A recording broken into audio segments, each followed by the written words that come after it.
Agenda Propia por biobiochile.tv.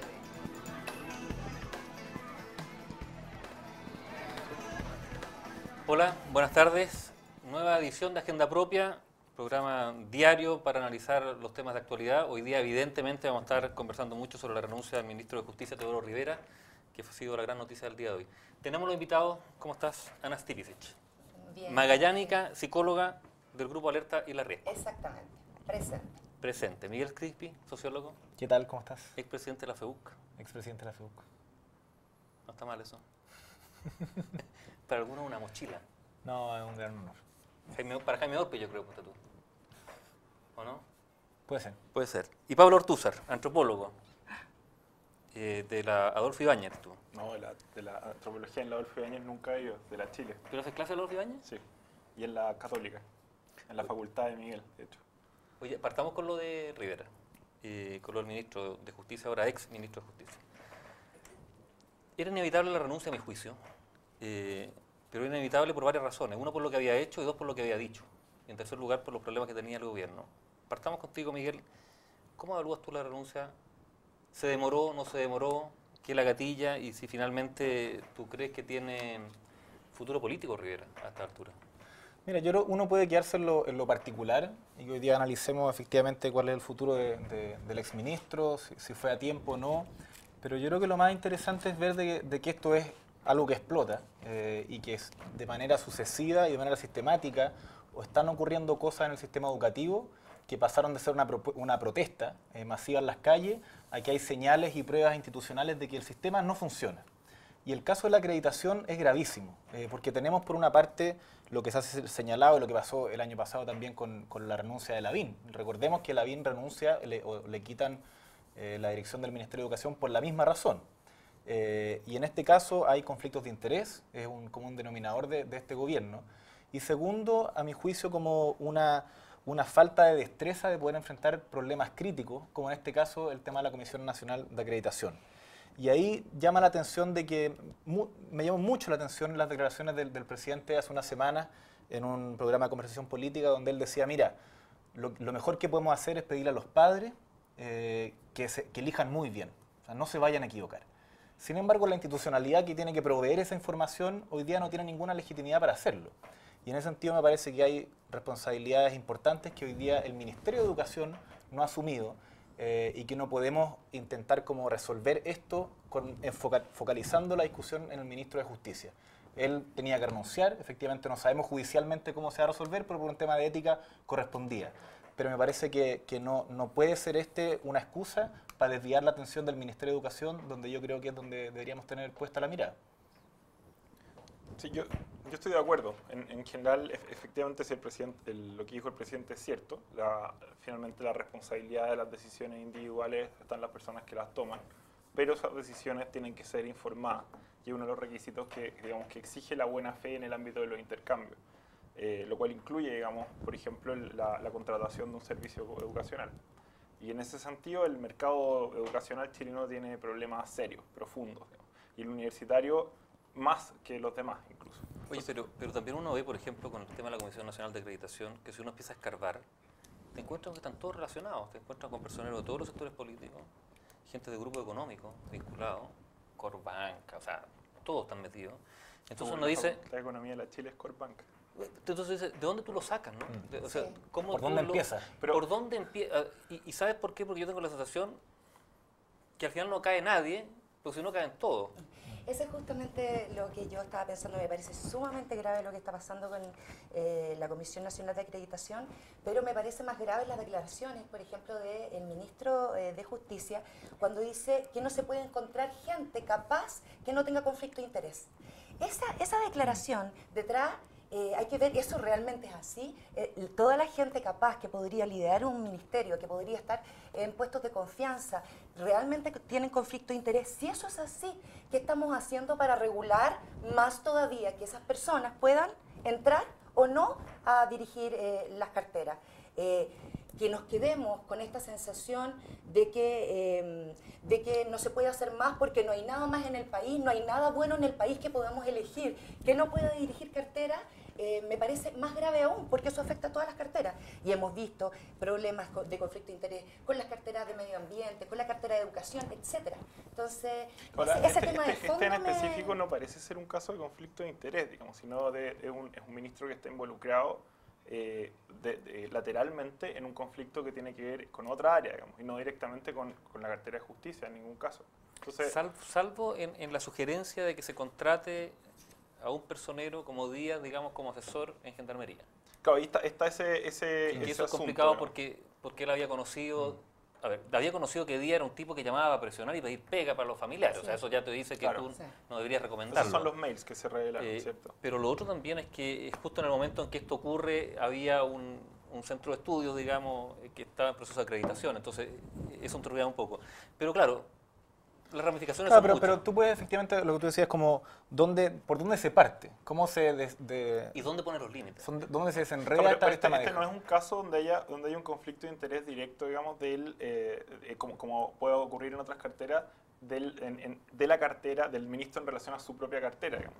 Ese es un caso, digamos, de una decisión poco ética o algo así, digamos. Creo que no es un problema de conflicto de interés Pero directo. a mí lo que me pasa es que, viendo como la secuencia de la discusión sobre la reforma al sistema de educación, esa demanda de calidad, lucro, gratuidad. Bueno, se hablaba muy poco de que, ¿dónde está el tema de la calidad? Bueno, ahí está. Ahí está el tema de la calidad. O sea, la institución responsable de velar por la calidad en el caso de la educación superior hoy día no tiene ninguna legitimidad para decir esta universidad sí, esta no. Los parámetros que tenía para acreditar, o sea, ¿cómo es posible que se acredite por 1 o 2 años? Sí, O sea, si yo voy a es entrar... lo que dijo Beyer, que Claro, en el fondo no puede haber una acreditación. Es ridículo. Usted más o menos mala. Es ridículo. Sí. Entonces, a mí lo que... Pero no le hace ruido, por ejemplo, que la mayoría de los rectores dicen que las acreditaciones que se hicieron no hay que revisarlas.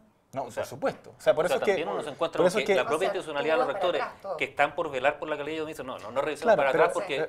a lo que voy es cómo jerarquizamos la discusión, porque uno puede abocarse en los problemas que hay respecto de corrupción de Díaz. Efectivamente, cómo él abusó y cómo muchos rectores, autoridades políticas, qué sé yo, usaron ese poder y por muchos años trabajó esto. Pero otra cosa es cómo también, cómo no olvidamos el tema de que esto no es corrupción en cualquier parte, es en el ámbito de la educación. Y es una oportunidad para que a partir de esa crisis se resuelva ese problema. Hay un tema en particular que es la acreditación universitaria, de lo cual no se está hablando. O sea, es muy poco de lo que se habla cómo corregimos el sistema y mucho más, porque es mucho más sensacionalista, o sea, aquí se ve mucho más persiguiendo a ciertos personajes que efectivamente tienen que ser perseguidos y la justicia tiene que aplicarse, pero la discusión educativa se pierde. Y efectivamente hay falencias graves que ojalá los actores políticos tomasen esta oportunidad para resolver el problema que tenemos, que es gravísimo. Ahora, yo insisto, según lo que me he informado, sí hay conflicto de interés, porque no solamente estamos hablando de que el exministro de Justicia tenía una relación con Díaz, ¿no es cierto?, y que lo contrató para una asesoría para Gendarmería, sino también estamos hablando de que el exministro tenía una inmobiliaria que arrendaba instalaciones a la Universidad Autónoma de Chile. También estamos hablando de que el ministro es parte dueño de Incasea. Sí, entonces acá yo no sé si eso no se le llama conflicto de interés. No, es bueno delimitar Ok, bien el entonces, concepto de conflicto de sí. interés porque si no va a perder sentido, Sí. digamos. Y en este caso no hay un conflicto de interés directo entre el cargo de esta persona y lo que ocurrió, digamos, que tiene que ver El cargo, con otro ok. ámbito. Si él fuera ministro Sí, de Educación, totalmente. obviamente habría un conflicto de Totalmente. interés. Pero en este caso no hay. Pero lo cual no hace el tema menos grave, digamos, solamente que no se le puede poner esa etiqueta, Sí, que es la... sí. que es importante porque ahora se está como etiquetando todo con millones de conceptos y se pierde un poco el Es que el nos valor de estamos los moviendo conceptos. todo el rato y mirando a nuestras autoridades que ya no sean su cartera, pero en otros sí están comprometidas. Entonces, eso es lo grave. Eso es lo Porque grave. y a ahí es eso donde la apuntaba, ciudadanía va perdiendo apuntaba lo que él decía, en confianza. el fondo, de que él decía, bueno, en realidad, si es que quieren a alguien que no tenga, digamos, intereses, no conflictos de interés necesariamente, pero no tenga intereses comprometidos en ámbitos medianamente delicados del desarrollo del país, vayan a buscar a alguien al lugar de Cristo, que es una de ¿Qué esas hace- declaraciones eso dijo. terribles. ¿Y qué hacemos entonces? O debajo de los puentes, dijo. ¿Qué hacemos? No, es insólito. No, insólito. A Hoy día ver, revisaban en la página de la Comisión Nacional de Acreditación antes de venir las declaraciones de intereses de los consejeros y son súper poco serias. ¿Sí? O sea, tú decís, si dentro de los requisitos es la vasta experiencia que han estado en esta institución, evidentemente nosotros queremos que la gente que acredite tenga experiencia en el mundo universitario. Que sean Queremos que sepan, idóneos, y por tanto han trabajado en la técnicamente. universidad y por tanto han participado en acreditaciones, pero queremos que lo expliciten de manera formal, de manera seria, y eso no se observa. Yo me acuerdo de las declaraciones que hizo Yuri Jackson el año pasado en el Senado. Eran sobre esto mismo. Lo que él decía, mira, cuando yo hago una apuesta para meter a mi hijo a la universidad, tengo una oportunidad. O sea, no es que yo, si me falla la universidad y ahora se cayó la acreditación donde yo tenía a mi hijo, me cambio. Es una oportunidad. Y eso es lo grave de este asunto. No es que falla el mercado de los supermercados, no es que falla el mercado automotriz, sino que falla el sistema educativo donde es una oportunidad en la Que vida. aquí hubo una filosofía de crecimiento, digamos, del mercado del mercado educacional que fue totalmente inorgánica, digamos. Bueno, ahora Lagos, digamos, trata de sacarse esa mochila, haciendo Vitar era su ministro, Vitar Chacra, los Chacra, parte de la familia que controla la Universidad Miguel de Cervantes, que es el dueño, bueno, etcétera. Y uno puede ver que, en el fondo, la idea que había detrás era aumentemos la cobertura y después nos preocupamos de la calidad. Que es una filosofía que en el caso de la universidad, de universitario no tiene absolutamente ningún sentido. Entonces, eso hoy día hace crisis y obviamente la reformulación de eso implica reformas de cirugía más o menos mayor, no solamente en la acreditación, sino también en el sistema universitario completo, que es lo que Beyer ha venido anticipando, con horror de varios de los rectores y dueños de universidades. Y Beyer dijo, bueno, van a tener que cerrar muchas, y ardió Troya. ¿No les parece evidente que la educación superior chilena a nivel internacional se ha bajado muchísimo su... Sí, totalmente. No su calidad, evidentemente, no, pero su prestigio. Su prestigio, sí. O sea, y no por los últimos incidentes, o por los últimos escándalos.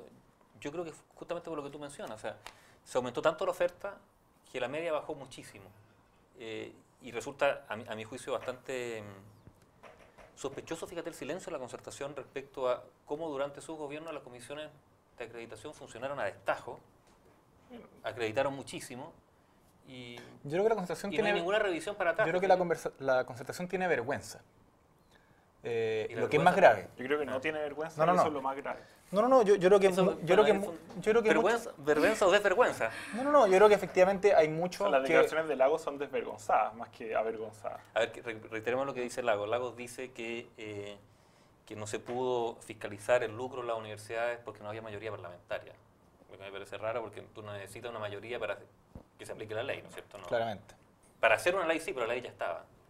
Sí, yo lo que digo es que yo creo que hay muchos actores políticos dentro de la concertación y otros sectores que ante la evidencia de lo que venía ocurriendo sistemáticamente y de no haber reaccionado a tiempo, saben que al momento en que lo digan, muchos se les van a tirar al cuello. Es decir, ¿dónde estaban? O sea, ¿por qué no hicieron su pega? Entonces, ante eso es mejor el silencio y lo que es más grave, porque efectivamente es mejor reparar hacer la pega hoy día. Bueno, tampoco era tema, también hay que decirlo que yo creo que hay una serie de temas que han surgido gracias a las movilizaciones sociales, estudiantiles en particular, pero también el tema del conflicto de interés es algo que se puso desde el comienzo del actual gobierno particularmente, Sí. a pesar de que los gobiernos anteriores hubo muchos conflictos de intereses con el traspaso directo de la función pública a las empresas que ellos mismos fiscalizaban 2 días antes. Sí. Pasaba mucho. Y de eso no se hablaba. Yo creo que hoy día, para el gobierno que llegue, sea el signo que sea, los estándares Sí. ya están puestos bastante arriba. Sí, los estándares han mejorado harto. Por ejemplo, yo me acuerdo, hubo protesta evidentemente el 2005 por el momento en que Vitar negocia con los bancos, digamos, una tasa de interés para venderle la deuda de los estudiantes. Digamos. Pero a nadie le pareció terrible, digamos, la tasa de interés, 6%, tampoco parecía grave. Y el gobierno invertía su capital político en eso. Y ahí lo que se fue armando, a mi parecer, digamos, fue una situación de compromiso de instituciones públicas y privadas que hoy día comienza a verse razonablemente como atentatoria, digamos, contra los intereses de las personas. No solo públicos, sino principalmente privados. Digamos. Y eso es importante, que en otros lugares del mundo eso se le llama crony capitalism, un capitalismo de amigotes. Sí, y eso se repitió durante los gobiernos de la concertación constantemente. Sí. Entonces, eso es bueno que eso se vaya entrando luz, digamos, y ese tipo uno de puede hacer relaciones. como política ficción de qué hubiera ocurrido. Sin embargo, sí podemos hacer con más certeza cómo va a ser para adelante. Y efectivamente hay una ciudadanía, no vamos a decir que es toda la ciudadanía, pero sí hay una opinión de la ciudadanía que se expresa en ciertos medios, que desde las redes sociales se cristaliza después en la agenda de los medios más tradicionales y que el gobierno la piensa 2 veces. O sea, sabe que no solamente tiene que lidiar con sus partidos, sino que tiene que lidiar con el Parlamento, sino que hay otro actor, que es esa ciudadanía que hoy día patalea y patalea bien fuerte. Y quizás ese es toda esta discusión, a mi juicio, media bizantina de la gobernabilidad del próximo gobierno, que lo pretenden resolver por secretaría, Con Bachelet. evitando el discolaje. Y en verdad el discolaje no va a estar en el Parlamento, va a estar en la calle y Acá con está. una cantidad de expectativas. Esa ya llegó, dices tú, Sí, y no se va. sí. Yo poniéndome un poco nostálgica, todavía recuerdo hace 20 años atrás cuando uno buscaba la universidad y buscaba que estuviera acreditada y eso significaba un sello de calidad, pero enorme. Y los alumnos hacíamos filas para entrar a las universidades privadas acreditadas porque eso te daba la seguridad de que tenías los mejores profesores, el mejor currículum, etc. Hoy día lamento mucho lo que está pasando con todos los alumnos que están en cuestionamiento respecto a la educación que han recibido Ahora, y los que han salido de las universidades que están en cuestionamiento Oye, hoy día. Pero Es ponerse- terrible. ¿Y qué responsabilidad tienen los alumnos? O sea, evidentemente, A ver, está bien, hay una especie de condena, ¿no? Por parte de algunos de ellos que dicen, bueno, no me queda otra que entrar aquí, sabiendo que entran a un lugar donde no pueden esperar una educación universitaria. Entonces se hace una especie como de lo cómplices, que pasa es que ¿no? aquí hay un problema de procedimiento, porque al final, para que a uno se le impute la responsabilidad de algo, la decisión es de ellos, por lo tanto son responsables de esas decisiones. Pero para que la imputación de esa responsabilidad sea más efectiva, uno esperaría que en el procedimiento que conduce a esa decisión haya habido, por lo menos disponible, de manera más o menos fácil, información. Entonces, si no hay información, el problema es que tanto el alumno que fue negligente como el que fue diligente, tratando de investigar, digamos, cuánto ganaban los egresados de esa carrera, de esa universidad, etcétera, quedan en igual pie. Y por lo tanto, se da el caso de personas que efectivamente se sienten estafadas o personas negligentes que dijeron, mira, y me da lo mismo, entré aquí, pero la verdad es que ahora sí voy a reclamar porque me conviene, ¿no? Entonces, yo creo que es muy importante fijarse hoy día en los procedimientos, pero que esos procedimientos incluyan especialmente información. Y información clara, oportuna, digamos, y ahí es donde yo creo que cuando uno discute, y ojalá estuviésemos esas discusiones sobre la mesa, el rol del Estado, el rol del mercado. El Estado tiene que operar donde hay fallas por naturaleza. Nuestro Estado funciona donde hay fallas de mercado. Una de esas fallas de mercado es con las asimetrías de información. O sea, el sistema de salud, el Estado funciona porque nosotros no sabemos cómo funcionan los planes, abusan la AFP teniendo una infinitud de cosas, la ISAPRE. Y en este caso es el rol del Estado. Mi respuesta a cómo solucionamos esto es que efectivamente el Estado tenga un rol mucho más duro. No puede ser tan displicente, no puede haber tan poco control. Porque si no, lo que tenemos es que esta competencia entre universidades, si uno mira las universidades, la cantidad de carreras que tienen acreditadas, las Américas, Adolfo Ibáñez, Pedro Valdía, Andrés Bello, tienen alrededor de un 10% de sus carreras acreditadas. Pero la publicidad que ponen es que es una universidad acreditada. La Adolfo tiene 2 carreras acreditadas. Una de esas debe ser la de comercial, que es Comercial y Derecho. súper buena carrera, Derecho, súper buena carrera, las otras 19 no están acreditadas. Y ahí la pregunta por el rol del Estado me parece que en esta discusión blanda respecto a lo que viene, es importante, porque están sucediendo estas cosas no solamente en el ámbito de la educación, sino en el tema medioambiental, en distintas áreas donde vale la pena cómo hacerse esa pregunta. Sí, la fiscalización es uno de los grandes hoyos.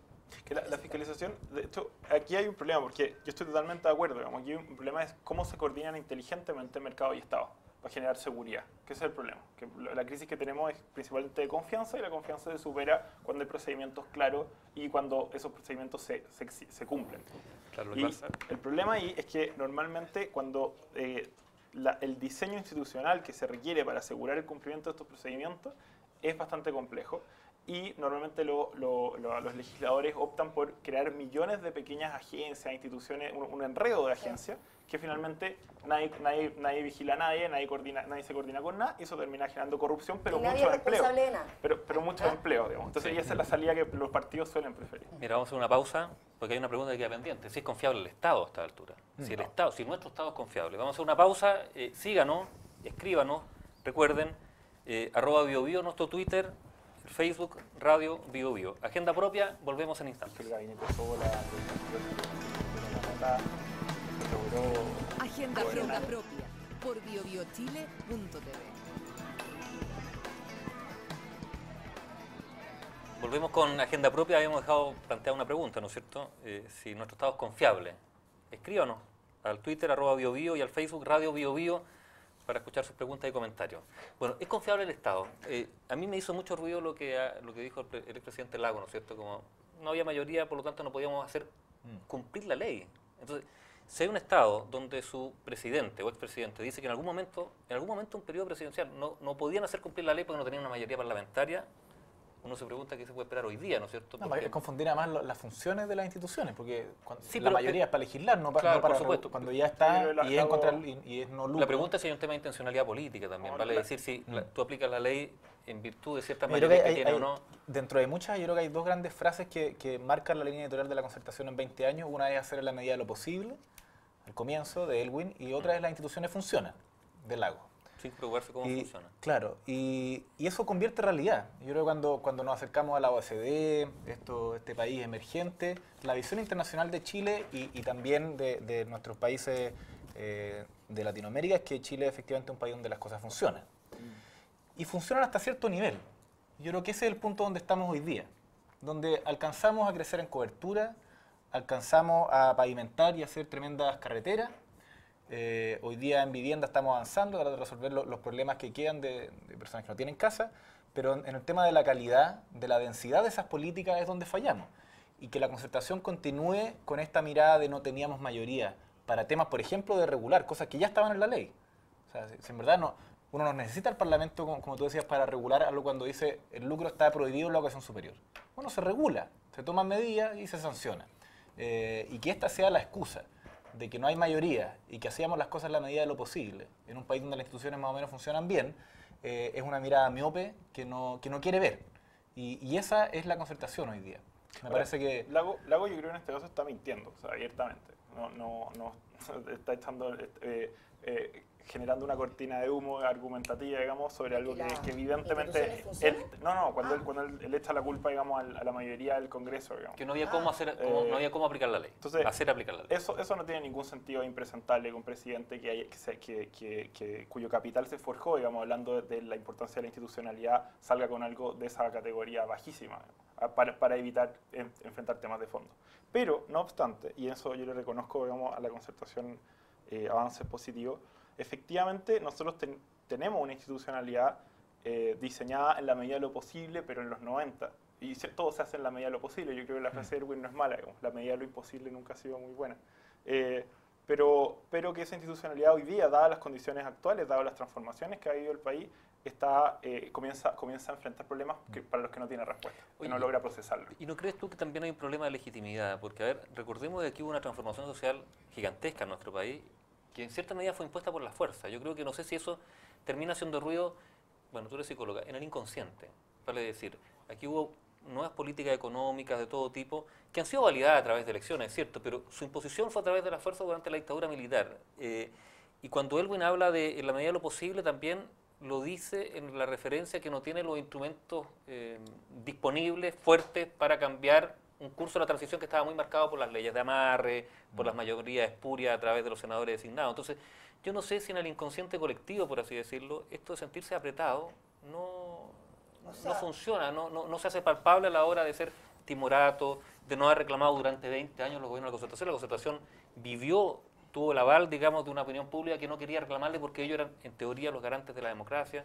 O sea, nosotros creo que estamos viviendo hoy día y cuestionando fuertemente lo que es nuestra base fundamental y nuestra Carta Magna, que es la Constitución. Y claramente ahí están puestas las reglas del juego básicas que nos debieran regir, y muchos están cuestionando esas reglas básicas para el día de hoy, que no fueron legítimas e impuestas en su momento y que hoy día no sirven. Y eso me parece sumamente interesante, y creo que es una discusión que se tiene que dar cada vez más, y que apunten a mirar si estamos dispuestos a intervenir en eso y cuántos estamos dispuestos. Ahora, yo soy parte de la generación que creció después de la dictadura y que no teníamos comparación, teníamos la dictadura y teníamos la concertación después. Y por lo tanto, para mí personalmente la concertación venía a mostrarnos flores, alegría y libertad. Entonces, por mucho tiempo quizás fuimos muy condescendientes. Hace poco que los ciudadanos nos estamos metiendo en estos temas, mucho tiempo estuvimos muy callados, solamente mirando, eran pocas y siempre las mismas voces las que salían a decir o criticar algo. Pero estábamos expectantes esperando, como dando oportunidad a que las cosas fueran mejorando. Creo que hoy día nuevamente con un gobierno de derecha, las oportunidades a la concertación ya no se dan porque estamos criticando y mirando con distancia lo que fueron sus 20 años de gobierno. Y también estamos mirando críticamente lo que es y significa un gobierno de derecha, con sus cosas buenas y sus cosas malas. Creo que ambas la tienen. Estamos en esa disyuntiva. Hay una reflexión que yo creo que no se hace, y es, en el periodo de los 50 a los 60, la unidad básica de lo público era el Estado y los partidos políticos. Desde ese espacio es que se vinculaba la ciudadanía a lo público. Y la sociedad cambió y hoy día cada vez más vertiginosa. Y ni el Estado ni los partidos políticos han logrado resolver una fórmula que permita ese vínculo, que antes existía. Hoy día ya no existe. Si uno ve Pero también en la complejidad, estamos hablando de sociedades totalmente distintas en niveles de complejidad. O sea, Chile en los años 50 60 hoy día sería un país africano. No, por eso. La sociedad aumenta en su nivel de complejidad, sin embargo, los partidos quieren que sus militantes sean igual como eran antes. Y el Partido Socialista representaba a los trabajadores. ¿Y cuáles son los trabajadores? No los obreros. Es una cosa orgánica. Bueno, hoy día no puede hacerlo, porque los trabajadores es algo muy distinto de lo que era antes. Y ni el Estado ni los partidos han hecho ese tránsito, y por tanto, cuando aquí hablamos de asamblea constituyente, cuando hablamos de plebiscito, cuando hablamos de presupuestos participativos, lo que estamos diciendo, mira, tenemos que cambiar las cosas de alguna manera, tenemos que avanzar, porque si no la ciudadanía, la pérdida de legitimidad del sistema político no es solamente por el nivel y la calidad de nuestros parlamentarios, no es solamente porque llevan 20 años muchos de ellos en el Parlamento, sino porque efectivamente las herramientas que tienen para poder generar ese diálogo con la ciudadanía están caducas. Ahora, la ciudadanía también es una bolsa de gato en ese sentido. ¿Qué tipo de ciudadanía somos? Claro, porque cuando sale de la ciudadanía, además que todos se arrogan de alguna manera la representación de la ciudadanía. Está bien, pero lo que ocurrió el año pasado, tú puedes decir a esos 200.000 personas que vienen en la calle una bolsa de gato, nadie los controla, hacen lo que quieren, alguien en Twitter dice un juego, haga un cacerolazo y se hace un cacerolazo. Pero esa energía tiene que haber alguna reflexión de ver cómo se canaliza, porque si no el Estado, que es la unidad básica mediante la cual nos organizamos como sociedad, deja de perder sentido. No, pero el Estado no es la unidad básica de organización social en ningún caso, digamos, pero sí es una muy útil en sociedades más o menos complejas. Pero por eso, ¿cuál es nuestro rol como ciudadanos hoy día? Yo me pregunto cuántas de las personas que salimos a la calle efectivamente estábamos inscritas para votar y nos interesaba votar y participar. Yo creo que hay un problema aquí, que no hay un lenguaje para abordar, digamos, las complicaciones que hay, y en ese sentido es un poco injusto decir que la concertación de alguna manera defraudó o traicionó. Yo lo que veo es que en el fondo la concertación administró de forma bastante responsable instituciones que permitieron un crecimiento económico importante, un aumento de la educación en el país y un montón de otras cosas que son las condiciones de posibilidad para que hoy día se cuestione, se critique, se reflexione, etc. Sí, entonces, no es... al final son las paradojas del desarrollo las que se viven, y hoy día hay un encrispamiento y también una liviandad al momento de oponer, criticar, etcétera, que es complicada, porque también hay problemas cuando hay problemas de confianza en contextos de hiperinformación, hay problemas también para seleccionar cuál es la información relevante, y hay muchas personas que lucran y obtienen beneficios generando informaciones falsas, confusas, lo que sea. Entonces, ese problema que otros países lo vivieron, digamos, en periodos de desarrollo parecido al nuestro, yo creo que hay que verlo con un poco más de serenidad. Hoy día se habla como una especie de hecatombe social, cuando en realidad lo que empieza a pasar, lo que se ve que está ocurriendo, ¿Es un ajuste, no? yo creo que tiene que ver con... Es que usar ese tipo de lenguaje ya es complicado. Hay una transformación importante en el modo de relacionarse de las personas. Pero eso convertirlo y todos los partidos están tratando de procesarlo políticamente. Pero yo creo que los partidos no están tratando de procesar nada. Yo creo que los partidos están tratando, con sus herramientas electorales, de tener más poder. Lo digo sinceramente. Bueno, obvio, yo me hago una pregunta. No hay como una especie de cuello de botella con una élite en Chile que es muy pequeña, que está muy interrelacionada, que a la larga no quiere ceder sus espacios de poder. Y estoy hablando de democratizar no solo las instituciones, sino la toma de decisiones, ¿no? O sea, a mí me parece bien sintomático, por ejemplo, que sea en comunas, entre comillas, ricas, donde hay más espacio para que la ciudadanía participe a tomar decisiones, plebiscitos comunales. ¿Te fijas o no? ¿Por qué será? ¿Será porque ahí está la élite y entre...? En Castro igual hicieron un plebiscito. Y no pasó nada. Palmol y se quedaron. Pero me refiero, ¿te fijas? ¿No será también un tema como piramidal, como una estructura tan piramidal de la sociedad chilena? Chile es un país pequeño que tiene una élite pequeña. Por eso. Esa es su historia. Sin embargo, lo que uno espera es que efectivamente esa élite, a lo menos la que se declara de izquierda, abra espacio. Yo creo que la elite derecha tiene otra historia, otra corriente, otras raíces. Yo no espero eso de la elite derecha en Chile. Pero al menos la elite de izquierda, que tiene un pasado denso de comunitarismo, del tema de los trabajadores. Bueno, ¿cómo hoy día abre espacios de poder? Y lo que vemos es que los parlamentarios dicen, bueno, ¿sabes que ya yo no voy a ir al Parlamento, voy a ir a senador? Y son señales ridículas. O sea, eso no es dar espacio. Entonces... Bueno, este fin de semana Patricio Ales dijo que no iba a ir que a no la iba, reelección. y que no iba, no iba. Y entre otras cosas dijo porque hay 8 millones de personas que no votan y por algo será, digamos. Es una lástima lo de Patricio Ales. Yo encuentro que era un buen... Yo no sé quién es. Yo, ¿no? Oh. No, yo... Sí. No, mira, yo creo que es bueno poner límites a las reelecciones, ¿o no? Sí, Como es bueno. principio. Es que también de ahí de nuevo surgen problemas, digamos. Por ejemplo, los indispensable. alcaldes, uno puede decir, se deberían limitar las reelecciones, pero el problema con entregar poder a los alcaldes hoy día es que la utilización de ese poder por parte de los alcaldes es prácticamente arbitraria por el régimen que existe en las comunas. Entonces, de nuevo, volvemos, yo creo que en el fondo nosotros tenemos hoy día problemas cuya solución es tremendamente complicada y se pretende procesar de las maneras más simples posibles, un decisionismo básico. Pero, por ejemplo, ¿en qué caso? Como el caso de los alcaldes, que en el fondo, porque decir, bueno, no tiene que haber reelección, etcétera, cuando uno empieza a estudiar el problema completo, uno ve que, claro, que podría haber reelecciones de alcalde, pero que el problema administrativo viene también por otras vías, y en el fondo son problemas complejos, con múltiples entradas, y que la solución requiere, obviamente, serenidad y un estudio Claro, más o pero menos serenidad profundo. cuando la olla de presión está... O sea, yo creo que eso no es una ficción. Yo creo que en Chile hoy día hay un nivel de movilización social articulado de una manera distinta y donde hay formas de comunicarlo de manera distinta que lo instalan en la opinión pública. Es decir, por ejemplo, lo que ocurre en Santiago siempre se ve. Antes lo que ocurría en regiones y sabía el intendente y los 2 diputados que fueron a solucionar el conflicto. Hoy día eso llega a Santiago antes de que se resuelva. Exacto. Y eso está colaborando aquí que haya una huella de presión de demandas sociales que no tienen quizás que ver solo con democratización, no solo con el tema ambiental, no solo con el tema educacional, pero que no se resuelven. Y en ese sentido que... Pero suponís ¿qué es la olla de presión? ¿Qué sería esa olla de presión? Porque lo que yo digo, bueno, si hay presión, que yo creo que sí hay, lo importante es empezar a solucionar esos problemas con soluciones reales, digamos. Porque lo que reales me refiero a que correspondan a solucionar el origen, la fuente del problema, y no con decisionismos, digamos, que buscan generar como señales para todos lados, pero no solucionar los problemas y traspasarlo a las siguientes administraciones, que eso sí va generando Sí. una olla de presión En el real, fondo. digamos. Mi lectura de que hay un común denominador y que esa ciudadanía, que no es toda, es la que está organizada, es la que se quiere ocupar de manera protagonista de sus problemas, lo que quiere es espacios para decidir. Y cuando uno ve la estructura de cómo se toman las decisiones, tanto a nivel local, regional, nacional, en los distintos sectores, no hay espacios reales donde la ciudadanía pueda participar y tomar algunas decisiones. Y eso, a mi juicio, genera hoy día una versión distinta, porque las expectativas de cobertura, de tener acceso a servicios básicos, ya está, se cumplió. Y como tú dices, efectivamente la concertación tuvo ese rol y lo hizo más que bien y se acabó.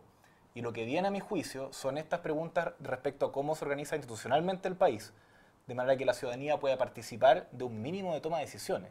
O sea, y también es la posibilidad de tomar decisiones, pero también fundamentalmente que haya garantías, digamos.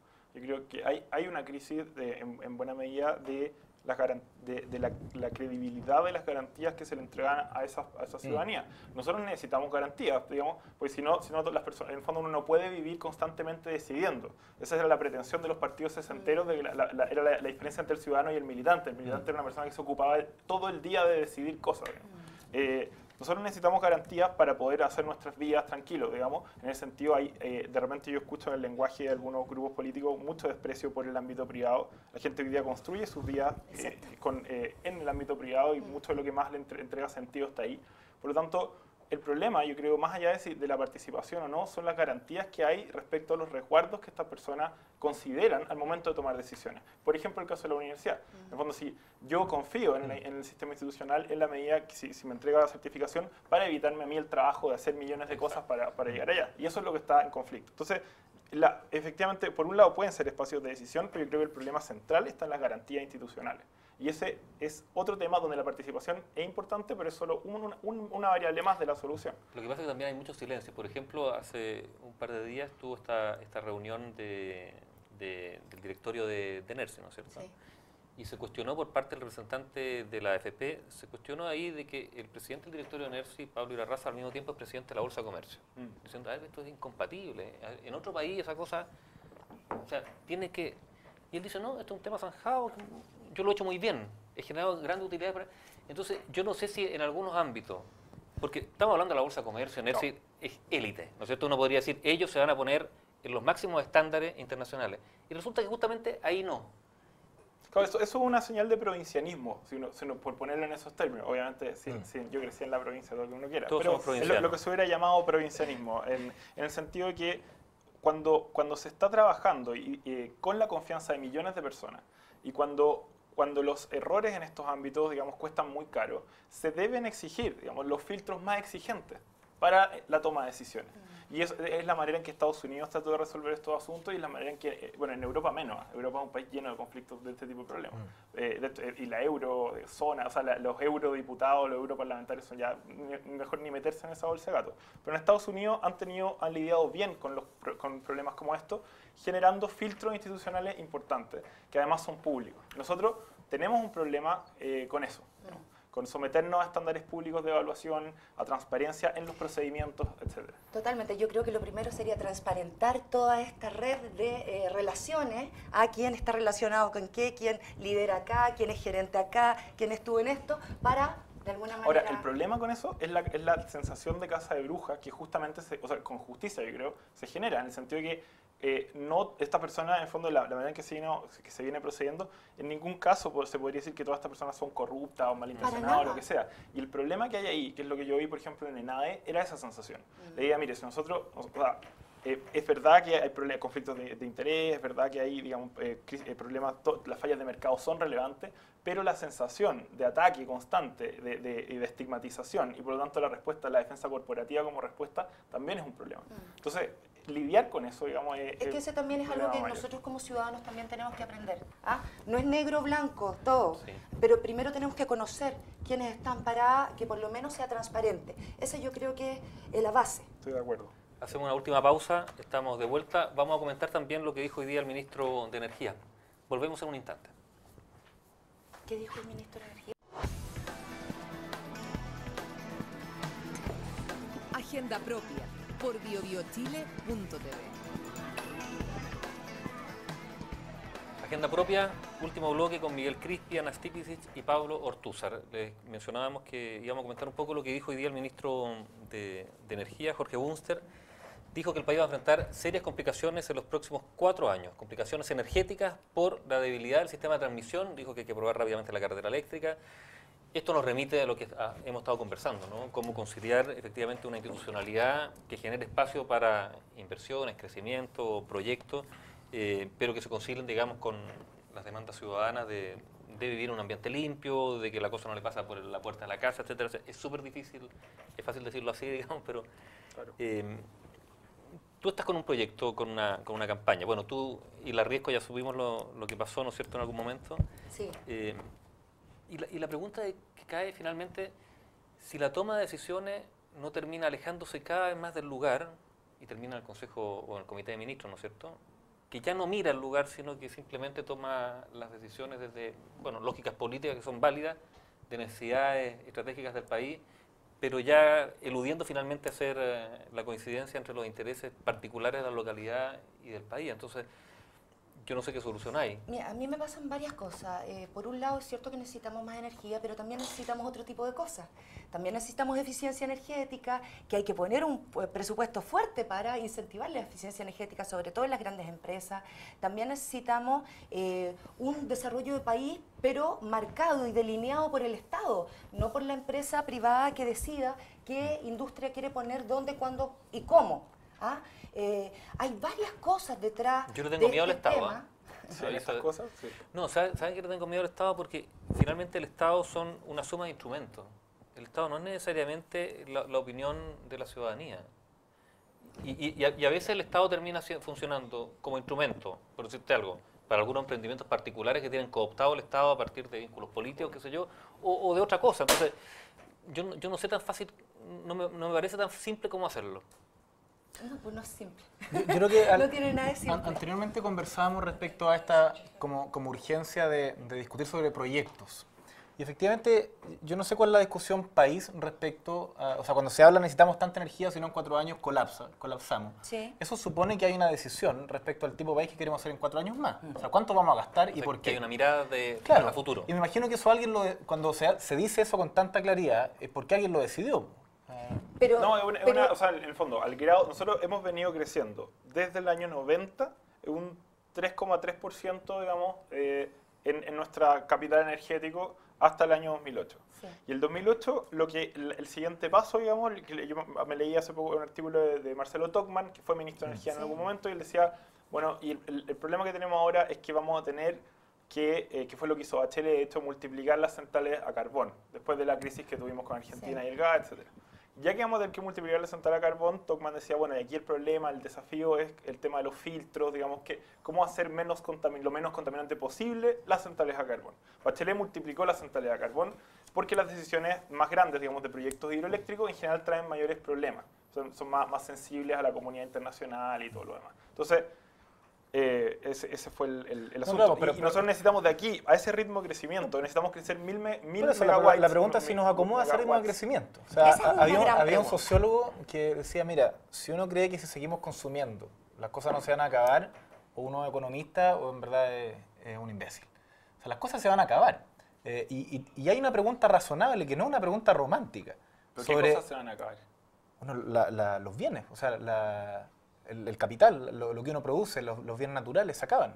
Las cosas se son acaban. finitos. Son finitos. El carbón es finito. Ah, por supuesto, la leña las es fuentes energéticas son finitas. etcétera. Ahora, la tecnología para generar energía... Por eso. No Es que, no es que finita. ese es un tema, porque, a ver, seamos claros, los que están llamando a la alerta hoy día con esas cifras es el gobierno, ¿no es cierto? Sabemos que la mayoría de la cantidad de energía es consumida por la minería, Por ¿sí? supuesto. Solamente que un 18%. es el 40% de nuestra economía, digamos. 18%, sí. Claro. 18% es consumida por nosotros los ciudadanos. Por lo tanto, ¿quién tiene que asumir esa responsabilidad? ¿Son los ciudadanos que le construyen una termoeléctrica al lado de sus casas, que dañan sus olivos, su pesca, etcétera? ¿O son las compañías mineras que debieran invertir en energías renovables no convencionales? Sabemos que se ha avanzado mucho en este campo. Si ustedes hablan y escuchan a las personas especialistas de ACERA, la Asociación de Energías Renovables de Chile, verían que estamos acercándonos mucho a que sean tan competitivas como lo es hoy día el carbón. Y que a todo esto, al carbón, por ejemplo, no le hemos sumado todos los costos secundarios que tiene que ver utilizarlo en salud, en daño en el medio ambiente, en pesca, en actividades productivas, etcétera. O sea, hoy día estamos optando, por ejemplo, por el carbón, considerándolo como lo más barato, siendo que no es lo más barato, es lo más caro si tú le sumas todas estas externalidades negativas. Entonces, Ahora, no yo hay tecnología, pediría- ni siquiera de estas tecnologías alternativas, ninguna es de impacto cero, que muchas veces Ninguna, la idea que nada se... va a ser que de se- impacto cero, este pero ¿sabes idealismo lo del que impacto pasa hoy cero. día? Si tú vas al Valle del Huasco, tú encuentras a la gente Eso con tienen una aquí la enorme lámina, cantidad ¿no? de arsénico en su sangre. Si vas a Arica, Eso encuentras tiene que ver con gente las aguas de la plomo. zona, que son pésimas, digamos. es O sea, verdad, y muy tiene que ver con mineralizadas. las termoeléctricas que hay en Huasco. Yo quiero mostrar una lámina para que ustedes vean. Esta es la realidad que está viviendo Huasco, para que lo pongamos en contexto, porque en la semana pasada se acusó a la gente freirina de ser unos antisociales, unos violentos, etcétera. Sin embargo, el Valle del Huasco, donde está Freirina, ha sido sistemáticamente atacado por industrias contaminantes. Tenemos Pascualama arriba, en el Valle Alto del Carmen. Tenemos las 5 chimeneas de Guacolda, las 5 unidades de Guacolda, que son termoeléctricas a carbón. Se acaba de aprobar Punta Alcalde, 6ª termoeléctrica de carbón. Tenemos AgroSuper, con todo el problema que hemos visto de emisiones de olores al lado del pueblo de Freirina. Es decir, hemos condenado Entonces a ahora lo van a este desarmar valle, y mandar a Argentina, creo que eso pero fue lo último que hemos leí condenado sobre a Freirina. este valle a sufrir la peste. Entonces, ¿qué está pasando? Ahora, pero igual hay que ¿Quién aislar bien, debiera- hay que aislar bien. Pero Yo- ¿quién yo le- debiera hacerse Sí, responsable no, pero, de ¿sabes la qué? contaminación? Pero hay un tema, fíjate, ¿qué le queda de todo eso de emprendimiento a la gente de Huasco? No, eso es una buena pregunta, en el fondo. Pues, ¿qué aporta el desarrollo local? O sea, por último tienen te dicen, estas ya, yo me voy a comer, instituciones? iba a decir una palabra fea, pero ya, yo me voy a comer esta mierda, que esa es la verdad, ¿no es cierto? Pero ¿qué me queda finalmente?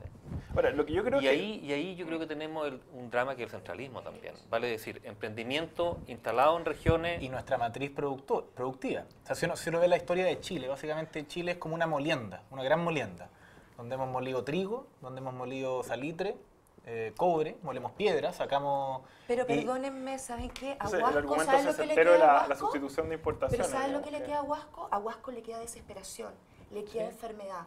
He hablado con las profesoras de Huasco. Los alumnos extrañamente tienen problemas cognitivos hace mucho tiempo.